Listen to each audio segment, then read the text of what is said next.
What's up, guys? Welcome to your 5th Android tutorial for the new Boston. What I'm going to do in this tutorial is kind of give you guys an overview of what this package holds and what everything means. But basically, before we do that, I want you guys to go to the Window tab and then Android SDK AVD Manager. Click on our device and hit Start. And probably you want to scale the size down because a lot of times it's pretty big. So I like to put 6 for the screen size, and that's going to be about 46% of what normally would launch. And hit OK or Start. And there we go, our emulator's started now. Now I'm going to talk through, like I said, basically this package, and we're going to add a couple additional folders for developing for Android. Now the first folder that you guys see is SRC, standing for source, and this is the code of all of our Java that we're going to develop. And here's our package name that we set up. And within our package name, here's our Java class called Starting Point. Now we can add additional Java classes within here, or activities that we're going to use. So that, just think of the source as where we're going to keep all of our Java. Anytime we're working with the source, it's going to be Java. Now the Gen folder, again, you see our package name within there, and within there we have a Java, again, a code called R. And this is basically our resources. We aren't going to do anything with this ever because basically it generates itself automatically. If you open that up, it kind of shows some resources that set up. It's kind of a reference point, and it's nice that Android will basically generate that for us.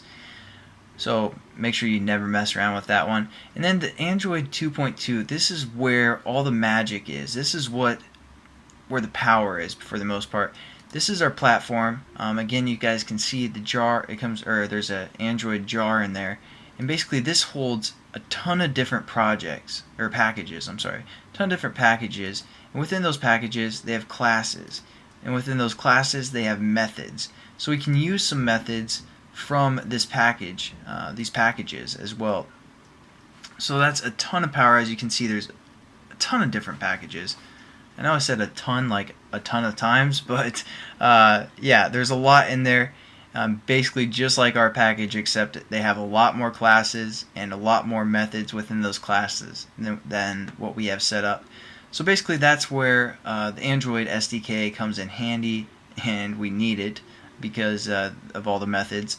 The assets folder we'll get into later within the series. Basically you can keep some resources in there and use the assets decoder for the most part and get those resources. But mainly what we're going to do, or at least start out with, for when we're using resources like images and layouts and all that good stuff, we're going to do that within our resource folder right here. And as you can see, there's 3 drawables. This is where we're going to save some of our images, and this is where we're going to, pretty much just our images. As you can see, there's 3 different folders. You're probably wondering, why are there 3 different folders? Well, Android phones, some have a pretty good density or pretty good resolution to them, some don't.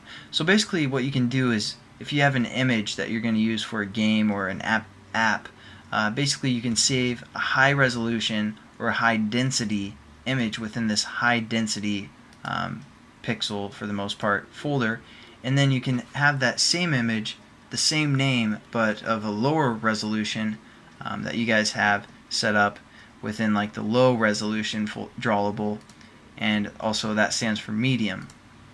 So again, you can have the same name, but if you create 3 different images that have different resolutions, you can save them within the appropriate folder, and then when you reference those images in Java, basically the SDK is going to know which one of those images should be run on the phone for, optimization for the most part. So that's pretty cool, and that's why they have 3 different drawable folders. Now our layout folder, this is going to be our XML, basically our layout. This we're going to get into the XML for the most part. If you double click on this main one, it has it set up for us already. This is a main XML called, and all it is hello world starting point. They did define that for us already, and that's basically where we're going to set up our layouts in XML. Now the values tab, basically you can keep values in other references such as strings, and then you can reference those strings within your layouts or within your Java as well. So again, that's just for values.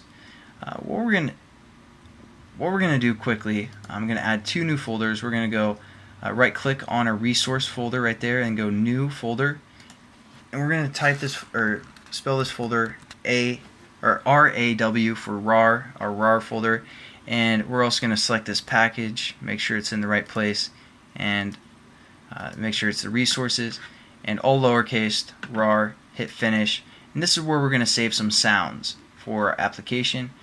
So that's going to be useful. We're also going to create one new folder, and we're going to call this one layout -land. Hit OK. Basically, that is going to be for when our phone is tilted on its side. If we want to have an alternative layout, we can put that there. We'll get into that later, but I just wanted you guys to have those folders set up. Now, the last thing that we're going to define, or I'm going to kind of describe for the most part, is the Android manifest. This is where everything for the most part comes together. If you guys click on it and go down here on the right side, you can go into the actual XML code. It's a little bit easier for me to explain. Basically, it resources everything that we have, like the version or the API level, the application, and the application icon, which is set to a default that they imported for us, as you can see within the drawable folder. Our application name that we set up when we created our project, our starting point class, or activity for the most part. That's the activity bracket. So this is for one activity called starting point. That is within our application. Basically, and if you go over here, this activity is our launcher item. So when our activity starts, it's going to look for the launcher item and start this activity starting point. So basically, the manifest pulls everything together and adds your resources for all your different activities. And you can set up some sweet stuff within here as well. Now, if your application needs to access the internet, or you want to pull some data from a text message that someone gets, and then you post it on their Facebook wall without them knowing, basically you're going to use permissions. You need to get permissions, like I want to use the permission of the internet, and you would define those permissions within the manifest.